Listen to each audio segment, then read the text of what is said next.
for me, okay, it's, the item or the vehicle or whatever is the drinking. For me, it's a running, right?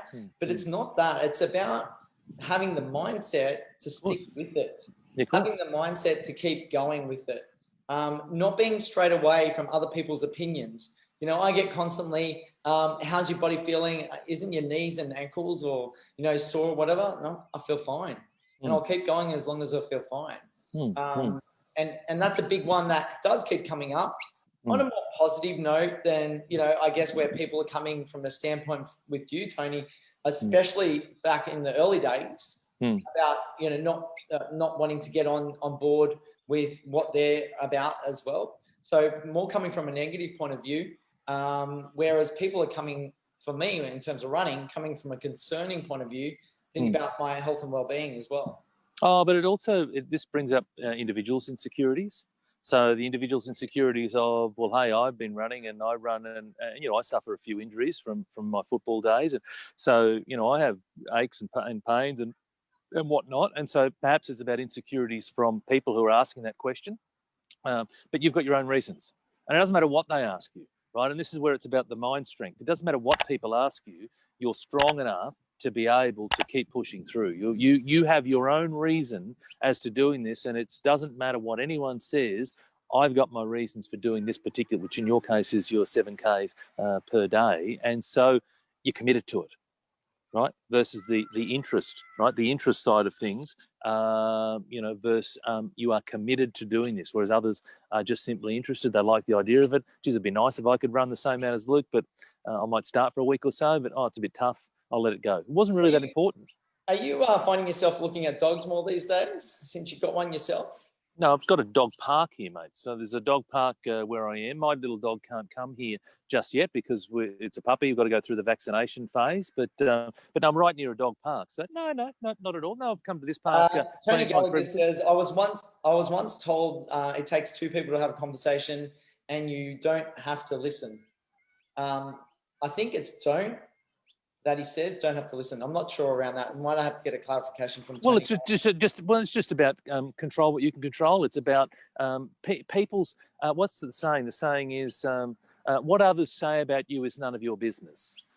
So it's like, well, you can't control that. If you were to say something to me that I didn't agree with right now, I can't control what you say to me. What does Gary say? Zero fucks given.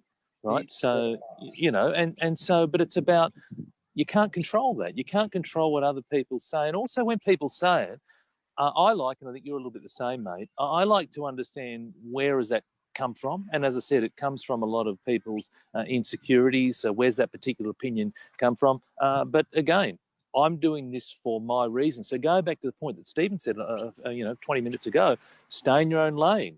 Figure out what you want to do, figure out, get self-aware, figure out what you want to do, stay in your own lane and do your thing and make you very, very, very happy. Ultimately, that's it. It's about what's going to make you as the individual happy, because if you start to conform to suit others, then what you're saying to yourself is that their opinions are more important than yours, and I'm not as worthy to have my own opinions. I'm going to follow these others, right? But it's about do what makes you happy. You know what makes you happy because it sits in here, right? It sits in here. A lot of us just are too afraid to tap into that. They're too afraid. They think, society. There might be someone at home who's going, you know what, I really want to stop drinking, but I'm too afraid to go to a party and say I'm not going to drink because I'm going to get a whole lot of shit poured on me, right? And so I'm going to conform. It's not going to make me happy, but I'm going to go and do it because society says I'm going to do it. And I'm just using that as an example, and I'm not here to, if people want to drink, that's fine. It's not. That's not the point to all this. I don't want to become a reformed drinker, right? But it's about. I'm just using that to say that what we don't do is we don't focus on what makes us truly, truly, truly happy.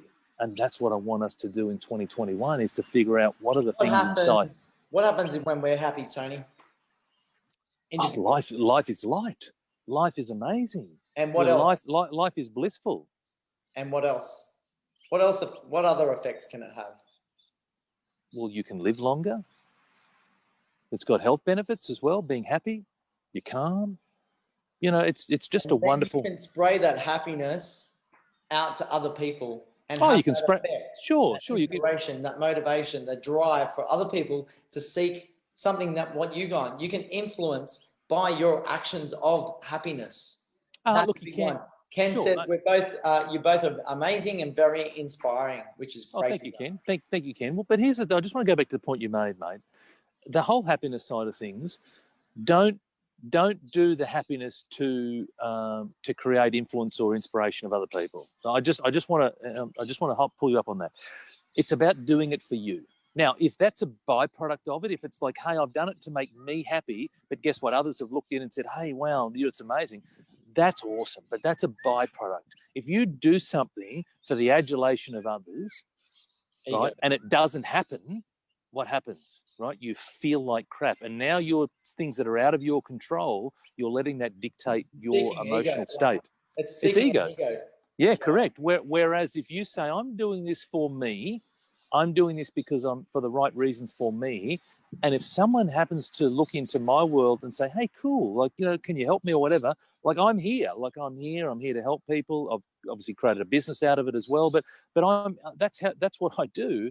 But I don't do it for that reason. I do it for my own reasons. It just so happens that the byproduct of that is that others look in and they may feel inspired. They may look to me for guidance, whatever. And I really appreciate it and I love it, but I don't do it for that reason.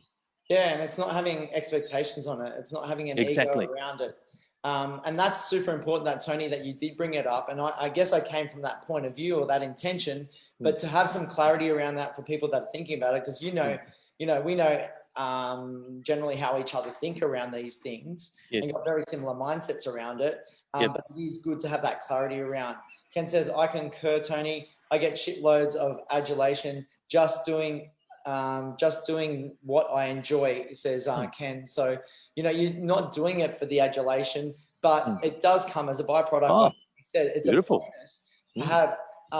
And, maybe that adulation that you do get might further make you rise to a bigger challenge. Hopefully you don't need that to happen, but sometimes it's that encouragement sometimes, or that effect that you have on others that can then raise the bar even further, or, people acknowledging what you're doing sometimes. Hopefully it's not a case that you have to need that. But if you do have that and it does work for you, great. But don't. Well, this is why a lot of sporting stars, a lot of actors, a lot of influencers, they tend to get into bouts of depression. Potentially it leads to worse things than that. When it all goes away, Luke, when it all goes away, then they're not able to cope with this, right? And so it's about doing it for the right reasons, and the right reasons are your reasons. And when you do it for your reasons, again, stay in your own lane. I love that, Stephen, and thank you for sharing. When you do it for your reasons, right, that's how you create the amazing success, happiness, abundance for yourself. And when the other things happen, hey, it's wonderful. Hey, it's wonderful. But if it all dried up tomorrow, would you still be happy? And if you can answer yes, then keep doing that. So Tony Gallagher has said, yes, don't have to listen, as Tony was saying. He didn't have to listen to people and their opinions about not drinking. So absolutely. Right. Ken says, spread the cheer and not the fear, 100%. I like that one. Look, it sounds really good. And David says, the problem is that they never will say it's all about, the problem is that they then will say it's all about you. That's not true, David. So that's not true. And if they say it, you can't control it. So, and look, there'll be some people who may say that $0 again, Tony. Yeah, some people might say that you're being self-centered or whatever. But here's the thing: do what makes you happy, right? So it's about, do you want to go and your heart knows what you should be doing, but if you go and change what your heart tells you to do to conform to others, then you're saying to yourself, well, I'm not that worth it. I'm not that worth it. I'm going to put me way down here, way down there, because I'm going to go and do what everyone else tells me to do, right? As opposed to doing the thing. I think it's there's a cartoon that I saw, and I'll get it all wrong, but it's something like, first they'll criticize you, then they'll applaud you, and then they'll follow you, or something along those lines, because you are going to get the criticism up front. That's what happens. But here's what I believe with all that: it's the universe's test. It's testing to see what your resolve is like. How resilient are you truly? How important is that thing to you?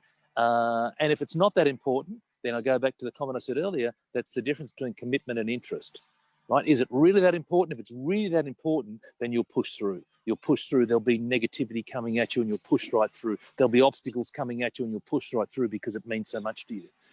But when it's like, yeah, I want to do that sort of thing, but someone says one or two comments to me and I give up, well, you've given up on your whole goal. And I'll argue it wasn't that important to you in the first place. So, and the other point is that people, you can't control what other people say. Like I just can't. I can't control what my wife says, what my kids say, what my parents. I can't control it. So I don't worry about it. I don't worry about those things. Mick says, perhaps what are you avoiding is something that you've got to think about when we're talking about goal setting, and maybe reverse engineer things. So you've talked about that a lot. Have the end in mind and reverse engineer it back. Absolutely. To what works. So plan in reverse. So the secret is start with the end in mind, plan in reverse, and then take action in a forwards direction. And Absolutely. so and plan. Please. Talking about the goals again, getting back to that point of the actual video today. We love sticking to the timeline. It's a good one. It's a good one for this time of year. So I'm happy We've got to set our goals to actually finish in an hour, but we've just gone through the hour mark right now. How do you ensure you stick to your goals, Tony? This is a big one for everybody. Obviously, you've set the goal in that forward point of view. You reverse engineer it, but there's going to be those bumps in the road, those storms that pour down and not allow us to push through sometimes. Well, so I heard a saying recently. So you talk about storms, and the saying used to be something along the lines of, wait till the storm pass, wait till the dark clouds pass, etc. But the saying that I heard was, instead of waiting for the dark clouds to pass, learn to dance in the rain. And so it's all around adapting, pivoting, doing what you need to do. But go back to your point, how do I make sure that I stay on track with my goal? I remind myself of my goal each and every day. Each and every day. And for me to hit a goal that's, what is it now? It's 3 and a bit years into the future. For me to hit that goal, there's micro goals. There's micro goals beneath the big goal, right? And so it's about making sure that I'm on track with all the micro goals. And if I'm not on track with all the micro goals, which there's a number that I'm not on track with, how do I get back on track? And how do I go back? Because this goal that I've got in front of me for 2024 is so big, it's so important, it means so much to me that I've got to be able to navigate my way to that. But it's every single day, remind yourself of why you're doing this, what's your goal, what's your focus. And also, you don't have to constantly fixate on the goal that's 3 years into the future or 1 year into the future, or even 1 month in the future. You bring it back down to, now what I'm going to do today. So I've got that goal for myself. It's down there. I know it's there. I'm reminding myself of that. I've visualized, whatever it might be. But what am I doing today? Today, the thing. And it goes back to priorities, right? Like we look at it, both the goals that we looked at, the focus for you was is to drink other things and not to drink alcohol, right?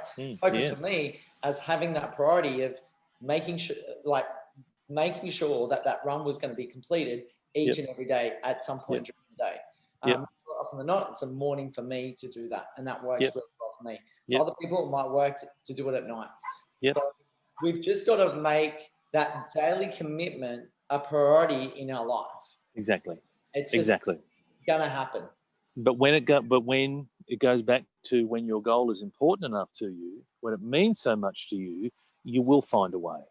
You will find a way. You will find some time. Biggest excuse I hear as a coach, I have no time. Right? What a whole lot of BS, because everyone has the same amount of time. It's about, are you prioritizing that thing over others, right? If you sit there and audited your day, how much time are you spending on social? How much time are you mucking around or watching TV or wasting time, fluffing around, procrastinating, whatever it is, as opposed to ripping in and getting that thing done? If that thing is so important to you, you'll find a way to make it happen. You'll move mountains to make it happen.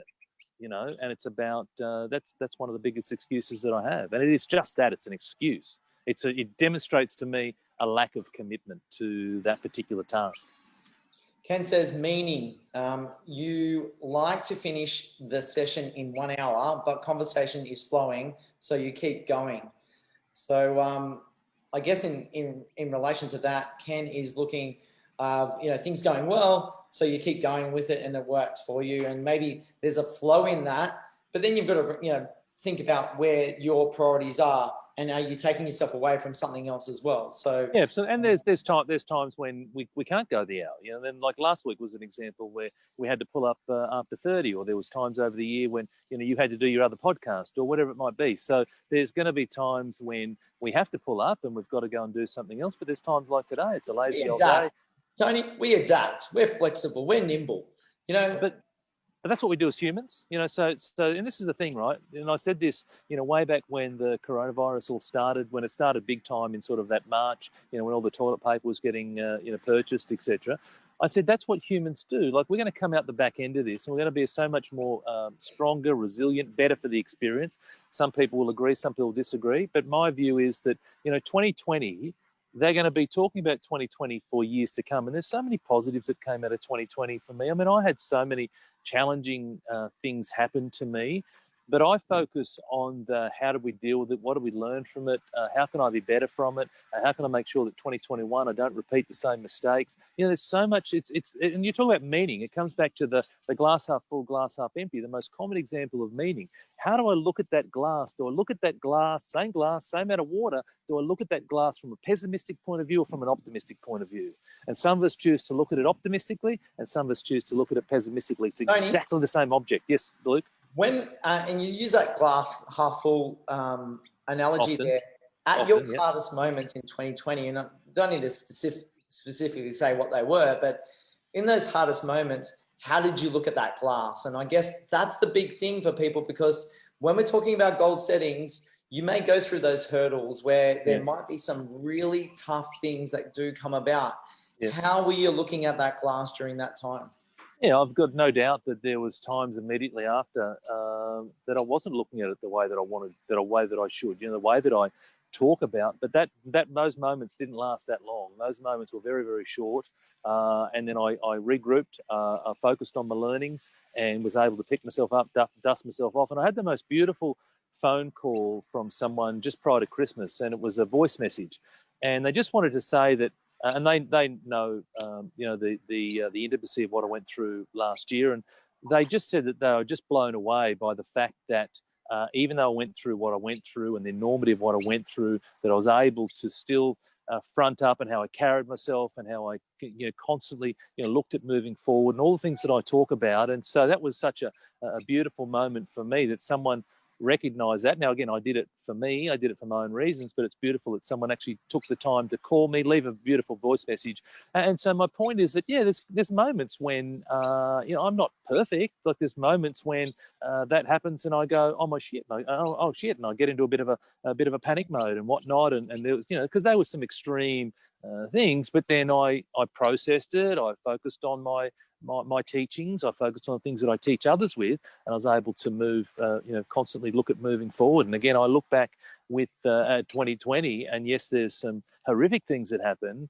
There's also a lot of really positive things that happen, and we've been able to build on some of those things, and we're building into 2021, and that's the same for all of us. Whereas a lot of people will look at the negative side, whereas there's some challenging things, but I look at the way in which I carried myself, conducted myself, and history will measure people on how they carry themselves during those difficult times. And not just, well, I say history, that's probably a bit of embellishment, but just people will judge people on how they perform, how they conduct themselves when times are difficult. Like, when times are great, everyone's a champion. Everyone is great during happy times, but when it's difficult times, and 2020 was difficult for everybody and for their own reasons, it's how you conduct yourself, carry yourself, that is going to that the people will remember.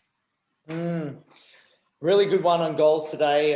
So we've been talking today about you setting your goals for 2021, thinking about what they might, rather than New Year's resolutions. Goals is more powerful, I guess, for Tony and I to talk about. And we've just highlighted why people don't stick to their goals, what is the right way to set goals, and ensure that you do stick to your goals, which is an important one for all of us to acknowledge and to work on for ourselves. And a good, simple way that we mentioned through this, and which Tony and I have both experienced and been successful with, is do it for a week, see how it feels for you, and then set the goal after that. So that's something that you can maybe learn from us. Maybe it'll work for you. Maybe you start out from day one. See what works for you best. And what we do, maybe something a little bit different. We're just saying, okay, this has worked for us. Maybe you can try the same thing too. No, I agree. But instead of saying set the goal after that, the goal is to do it for a week. Does that make sense? So the goal is to, so that's then the goal. Make a new goal, right? Make a new I love it, Luke. Make a new goal, right? So make a new goal. So, but if you're sitting there going, oh, I don't think I can do it for a week. Hey, that's awesome. Do it for a day. Do it today. What's the goal? What's your goal for today? What's that one thing that you want to do today? And then tomorrow, set another goal. And then you'll get to a point where you will start to string a few together and you go, you know what? Yeah, I'm happy to extend it out now to a week because I'm starting to get some momentum. I'm starting to get some belief, and I'll extend it out to a week and then a month and a year and so on and so forth. But yeah, start small. Always start small. And we talk about, Tony Robbins has a focus on massive action. I don't concur. I don't agree with that. It's about just take some action. Some action. Some action is better than no action. But just start, and that's important. A couple of comments. Gabby says, thanks for today's session. Thank you, Gabby. Getting a lot out of it, which is great. Stephen says he looked at it full on and was super calm. Luke, amazing man. So Stephen, thanks for acknowledging that. Spent a lot of time with Tony through that period of time. So I know that he's come out of that really good, and obviously was able to, was tested through that. And it's amazing that you can actually come out of that. Even when the hard times do come through, we're going to have them, all of us in our lives. We all have them, just at different moments. And Ken says, time is overrated. If you're enjoying what you're doing, then the meaning statement was posted. There was something around meaning statements and things like that. But I agree with Ken. If you enjoy, love what you're doing, then you don't focus on the time as much and what you're doing. So, the saying, so time flies when you're having fun. It's a saying. It's been around as long as I can remember. And that's what happens when you've used the word a few times today, Luke, flow. When you're in flow, and perhaps we can talk about flow next week, but when you're in flow, then time does fly. Time slips by. Everything feels effortless. Are you in flow on the dance floor, Tony? No, I'm not. No, I'm horrendous. No, so I'm not in flow. No, it's an effort. So, but I reckon Ken Murray is in flow when he's making those soft serve ice creams, because apparently it would take me a couple of minutes to try and get the ice cream, and it takes him about the best part of 9 seconds. So I feel like he's in flow when that soft serve comes out of the pump machine. I'm sure he is. So, but time flies when you're having fun, when you're doing the thing that makes you happy, that lights you up. And this is all again about your heart knows. Your heart knows what you truly, truly want, and listen to it. Listen to it more in 2021 as blokes. Bring the mask down, cut the bullshit, get rid of all that stuff. Be vulnerable with where you're at, and do what truly is going to make you happy. You get one life. I just had a 48th birthday, so I'm nudging my way close to 50, and it's time when you have a birthday that you start to reflect and go, where am I at with all these with where I'm at, and I'm not where I want to be, and that's cool. I'm grateful for the things that I've got, and I'm grateful for the lessons that I've had and the journey, but I'm not where I want to be. And so it's about constantly moving forward, but doing the things that make me happy. Ken says that his first ice cream dropped the choc dip, and ice cream got dropped in the choc dip. Unfortunately, wasn't in flow at that stage, but I'm sure after a lot of practice now that Ken's in super flow. Can't wait to get myself down there to Wollongong and experience that. It's a real art. I used to work. Many people may not know this, but I worked in McDonald's a long, long time ago, and you have to do the soft serves in McDonald's as well. The 30-cent cones. I think they're a bit more than that nowadays. But the 30-cent cones, and yeah. So I get it. So I get how. But look, you know what? That's Ken's business. That's what he does, and be no different to your business, no different to my business, no different to everyone else's business. If you're doing something every single day or on a frequent basis, then you're going to get better at it. You're going to get better at it, and you challenge yourself. You're constantly challenging yourself. All right, so everyone who's on now, love to hear about your goals. If you actually are creating some goals, put them down. This is about accountability. So if you can actually put your goals down, would love to hear from each and every one of you that is coming on. If you are setting goals, love to just hear a yes, setting some goals, or in the planning stage of doing that. So Tony, another great session. We look forward to another great year of Sunday Mindset session. We do. For you all. We are coming into, I think, the 3rd year, isn't it, Tone? It will be, yeah. So I think this is number 80 something, 82. So we've got our, we're going to raise the bat in about 18 weeks' time. So that'll be great. So we'll have to think. Well, hopefully the borders are open and we can do something special for that. But yes, it will be. We started in 2019 and then through to 20, obviously, and now 2021. So here we go. And Peter says, wonderful session as always. Thanks, Luke and Tony. Guys, we're going to wrap it up for today. So it's been a great one. Ken says, thanks, guys. Always great. Hopefully you have a great Sunday. And, a lot of people will be back to work on Monday. So pump it up. Big year ahead. Bye, guys. See ya. Bye. Bye. Bye. Bye.